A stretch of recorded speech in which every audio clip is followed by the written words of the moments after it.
મોતીડા ગોદ્યા ના મળે ભલે સરોવર માન સુકાય, પણ ઓલા જાદવ હંસલા નો જાય એનો કાંઠો છોડીને સાંભળા બાબુ. ઈ કોઈ દી એક કૂદકો અહીંયા ને એક અહીંયા ને એક પડે ની નો મારે, એને જાદવ હંસલા કહેવાય.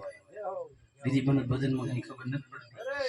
સીટકી મૂકીને વૈયા જાય, એમાં સનેડો હોતો લખ્યો હોય મારો ધંધો હતો એટલે મારે ગાવું પડે, પણ હું બાબુ એક સદગુરુનો બાળક છું, ક્યાં હું ગાવું એ ખબર હોવી જોઈએ. એટલે આજરોજ અહીંયા માતુશ્રી જીવમાન નિર્વાણ તિથિ અને રેખાવાની ક્યાંક શરણ પાદુકાની પધરામણી હતી. સગનભાઈ ફોન હતો અને સબ જીવન જીવવાની એક મોટામાં મોટી રીત આપણને સંતો શીખવાડી ગયા છે. ભક્તો મહાપુરુષો એવું કહેતા જયસુખભાઈ કે ભગત ભગત એટલે કઈ ભોળી ભાભી ન હોય. અમુક વસ્તુ જાહેરમાં બોલાય એમ નથી. બાકી ઓલું કઈક કહે છે કે અમુક પ્રકારના હો માણા ભેગા થાય ને એને એક છેતરી જાય, પણ એવા 1 લાખ ભેગા થાય ને તો એ ભગત ને આગળ એનું નામ ભગત કહેવાય. એવો હોય ભગત. કોઈ દિવસ કોઈનું ભૂલવાનું નહીં અને કોઈને નહીં ભૂલવાનું, કોઈનું નહીં ભૂલવાનું, એમ કોઈને નહીં ભૂલવાના, યાદ રાખવાનું. બહુ હજી તમે જયંતિભાઈ ફોન કરો અત્યારે કદાચ નકર થોડીક વાર લાગી હોય હું શીખવાડી દીધું હોય બોલતા. મારો ફોન તો ઘેરનો પડ્યો છે. અમે એ જ વાત કરતા હતા. ભાવનગર જિલ્લો મને ઓળખતો થયો હોય તો મારા જીવમાનો પ્રતાપ છે. ભાવનગર જિલ્લાની અંદર જે કાંઈ પણ નાના મોટા મેં કાર્યક્રમો કર્યા એ જીવમાની અંતરદ્રષ્ટિ હશે બાબુ મારી ઉપર, મને ખબર નહીં. એટલે કોઈ દિવસ મહાપુરુષોના ઋણને ભૂલવા નહીં. આ જીવનનો મોટામાં મોટો એક પ્રસંગ યાદ રાખવાનો.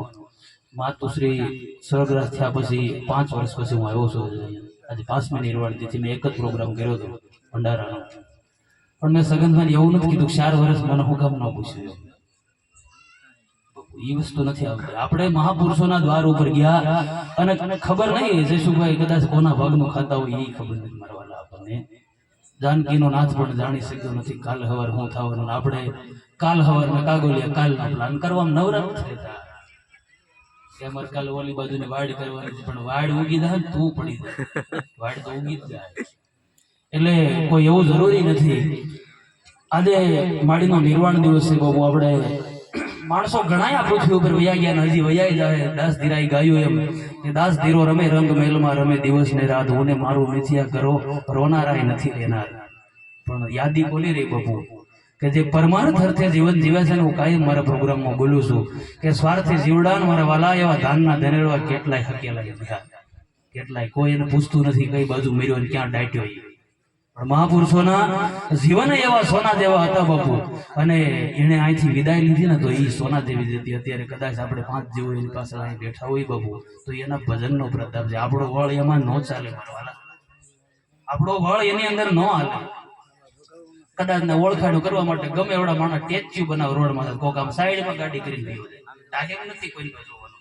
આપણે મુંબઈ કાર્યક્રમ કર્યો, સામજી બાપુ જેવા મહાન સંતની નિર્વાણ તિથિનો પ્રોગ્રામ મને આ જયસુખભાઈ મારા જયંતિભાઈ મિત્રો એ બધા અપાયો હતો. આ બેઠા છે ને પૂછવું હોય પૂછી લો. એક જ ભજન મને સામજી બાપુનું ગાવા દીધું બાપુ કે બાકી આખી રાત દાખલા ગવાય મારી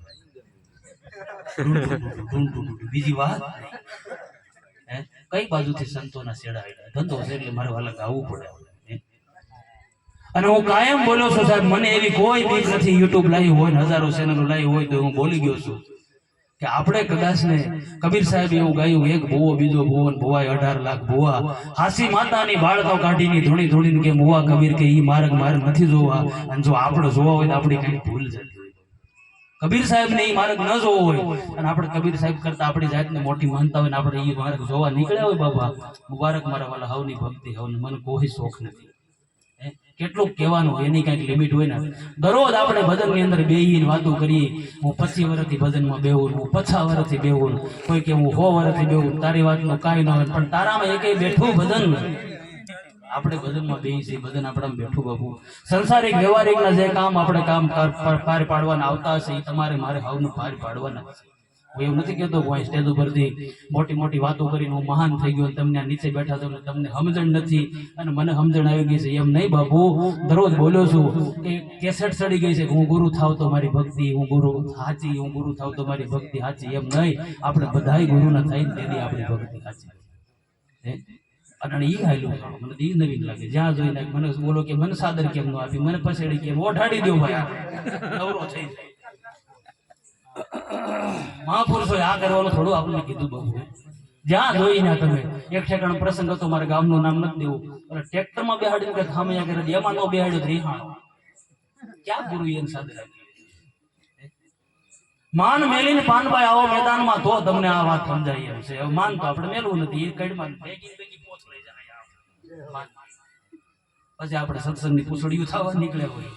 હે માન મૂકીને મારવાના માં મેદાનમાં આવ્યા ને એટલે અટાણ આપણે એટલા જેવો એની પૂછવાડી.